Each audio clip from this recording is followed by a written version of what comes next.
সকলকে অভিনন্দন। পৃথিবীতে কোনো কাজকে ছোট করে দেখার কোনো সুযোগ নেই। কর্মেই সুখ, কর্মেই স্বস্তি, কর্মেই হোক শান্তি। অলসের মাথায় বসে শয়তানের আড্ডাখানা। আজকের ভিডিওতে দেখুন কিশোরগঞ্জের বাজিতপুর উপজেলার হিলোচিয়ার একটি সমিলে শ্রমিকরা কতটা পরিশ্রম করে এবং শ্রমিকরা কেমন আছে সেখানকার বাস্তবতা আমি আপনাদের সামনে তুলে ধরছি। সেই পর্যন্ত আমার সঙ্গে থাকুন। আপনার এই মেলের নাম কি? Army Nuruddin timber and sawmill. Army Nuruddin timber and sawmill. Timber and sawmill. এই স্বত্বাধিকারী কে? এটার মালিক আমি। ও, মালিক আপনি। কতদিন ধরে এই ব্যবসা করেন? এটা 2000 সাল থেকে প্রতিষ্ঠিত। আমার আব্বু প্রতিষ্ঠা করছিল। এখন আমি আছি 2006 থেকে। কেমন লাভবান? তেমন না, মোটামুটি এদেরকে নিয়ে কোনো রকম চলা আর কি। কোনো রকম চলে গেছে। জীবনযাপন পার করতেছি আমরা। ভালো না তেমন। শ্রমিকদের বেতন কিভাবে দেন? এটা সবাই মাসিক স্যালারি। মান্থলি নাকি ডেইলি? না মান্থলি। কত মাসে দিতে হয়? এখানে আপনার আছে 20,000 থেকে শুরু করে 25,000 টাকা পর্যন্ত আছে। কতজন শ্রমিক আছে? 6 জন। 6 জন। মাস শেষে আপনার কত টাকা বেতন দিতে হয় টোটাল?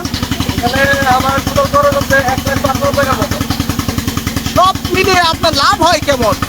আপনারা কোনো মাসে 1.5 লক্ষ টাকা উপার্জন করতে পারি, কোনো মাসে সমান থাকে, আবার কোনো মাসে 15,000 টাকা পাই এরকম বেতনের বাড়িতে। তার মানে 1.5 লক্ষ টাকার মতো থাকে আপনার সব খরচ গিয়া। প্রিয় দর্শক, আপনারা শুনছেন আসলে কাজের যে মেলগুলো গ্রামে গঞ্জে আপনারা প্রায় লক্ষ্য করেছেন এই মেল, কিন্তু এই মেলে আসলে পরিশ্রম খুব বেশি। আর এই কাজ সাধারণত আমাদের ঘর বাড়ি আসবাবপত্র তৈরি থেকে শুরু করে নৌকা পর্যন্ত, এবং বর্ষাকালে এর ডিমান্ড অনেক বেশি থাকে এই মেলগুলোতে। আর নদীকুল ঘেঁষেই এখানকার এই মেল কারখানা গড়ে উঠেছে।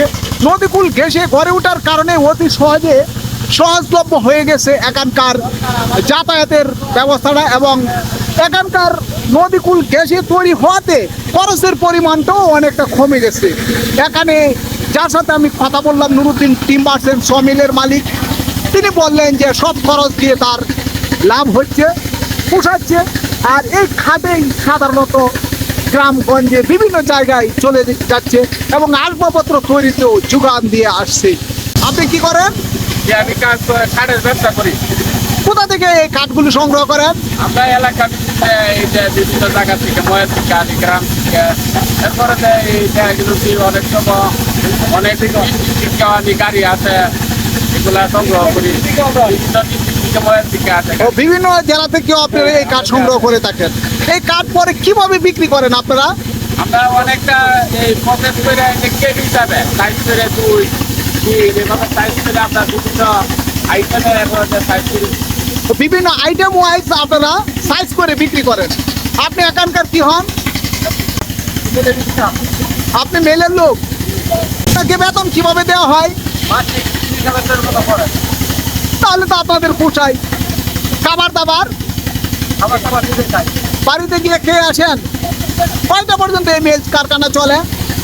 5টা বছর। 5টা পর্যন্ত চলে। প্রিয় দর্শক, আপনারা শুনছেন 5টা পর্যন্ত, সকাল থেকে 5টা পর্যন্ত এই মিল কারখানা চলে। তবে লাভবান মালিক এবং শ্রমিকরাও ভালো আছেন এমনটি জানা গেল। আমি এই মুহূর্তে অবস্থান করছি কিশোরগঞ্জ জেলার বাজিতপুর উপজেলার হিলোচিয়া ইউনিয়নের নদীকুল ঘেঁষে অবস্থানরত সেই একটি মেল কারখানায়। তবে এখানকার মালিক যে বিষয়টি বলছেন, এখানকার যদি সরকারি কোনো সুযোগ সুবিধা হতো, যদি কোনো ঋণের ব্যবস্থা হতো, তাহলে তাদের জন্য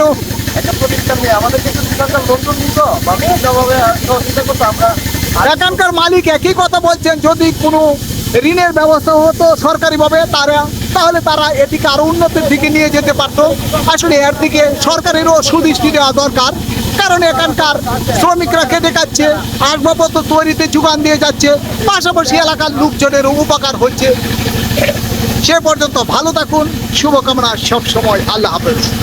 আবারও দেখা হবে এমন কোনো শ্রমিলে শ্রমিকের সাথে কথা হবে এবং মালিকের সাথেও কথা হবে। সে পর্যন্ত আমার সঙ্গে থাকুন, ভালো থাকুন, সুস্থ থাকুন, শুভকামনা সব।